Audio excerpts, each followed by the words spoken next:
உம்மில் எப்போதும் நித்திய பேரின்பம் உண்டு.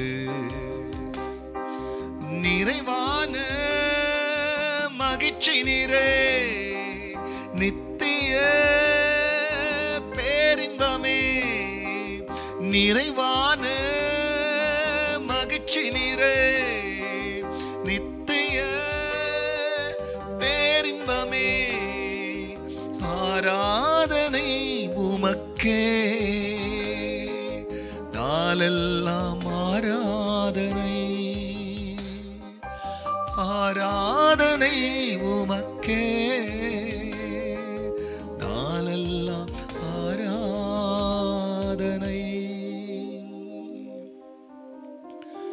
கர்த்தருடைய பரிசுத்த நாமத்திற்கு இந்த காலை வேளையிலே மகிமை உண்டாவதாக. ஆண்டவராகிய இயேசு கிறிஸ்துவினுடைய ஈடு இணையற்ற நாமத்தில் உங்களுக்கு வாழ்த்துக்கள். கிருபையும் சமாதானமும் உங்களுக்கு பெருகுவதாக. அன்பானவர்களே, இந்த நாளில் தேவனாகிய கர்த்தர் நமக்காய் கொடுக்கின்றவருடைய ஆலோசனையானது சங்கீதம் 16:7 எனக்கு ஆலோசனை தந்த கர்த்தரை துதிப்பேன், ராக்காலங்களிலும் என் உள்ளந்திரியங்கள் என்னை உணர்த்தும்.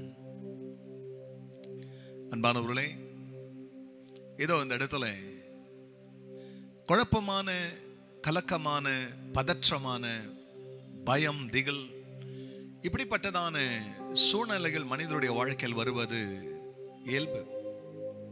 ஒவ்வொருவரும் ஒரு காலகட்டத்தில் ஒரு கலக்கத்தை, ஒரு குழப்பத்தை நம்ம கடந்து போவோம். காலங்களிலே மனுஷ ஆலோசனைகள், நண்பருடைய ஆலோசனைகள், இல்லை ஆலோசனைக்குன்னு இருக்கிறதான உயர்ந்த மக்கள் இடத்துல ஆலோசனையை தேடுவோம்.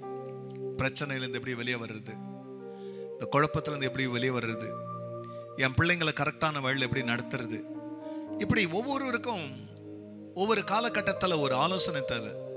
பைபிள் சொல்லுது, என் மகனே நீ உன்னை ஞானி என்ன நினைக்காத, உன் முழு இதயத்தோடு கூட கர்த்தரை சார்ந்தாரு.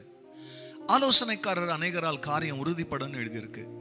இந்த இடத்துல தாவீதுடைய உயர்ந்த உறவை தேவனிடத்தில் வைத்திருந்தபடினாலே அவருடைய உள்ளந்திரியங்களிலே தேவன் கொடுத்த ரகசிய ஆலோசனை குறித்து இங்க சொல்லும் போது அவர் சொல்கிறார், எனக்கு ஆலோசனை தந்தாரே அந்த கர்த்தரை நான் துதிப்பேன். அவர் ராக்காலங்கள்ல கூட என்ன சும்மா விடுறதுல என்கிட்ட பேசுறாரு. அதை சொல்லும் போது ராக்காலங்களிலும் என் உள்ளந்திரியங்களை என்னை உணர்த்தும்.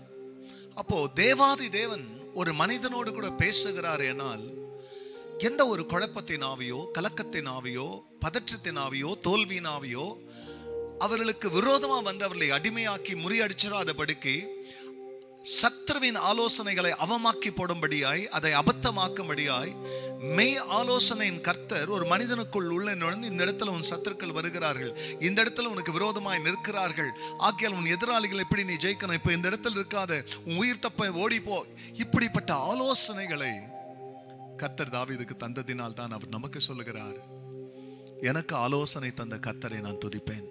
ஆமன்பானவர்களே, எவ்வளவுதான் புத்திசாலிகளா இருந்தாலும் என் மகனே உன் சுய புத்தியின் மேல் நீ சார்ந்து வாழாதனாரு, கர்த்தரை சார்ந்து வாழவுமேனால் அவர் கொடுத்த எல்லா ஆலோசனைக்கும் நம்ம செய்வோம்.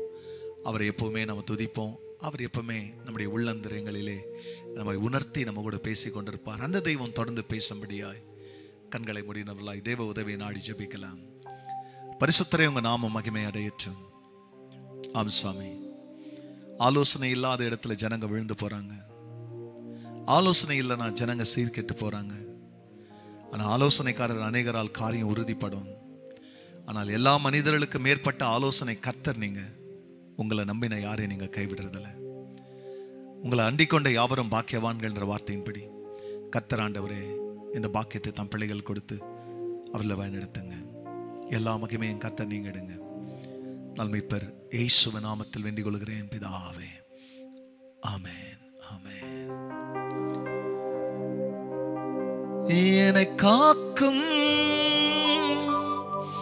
இறைவன் நீரே,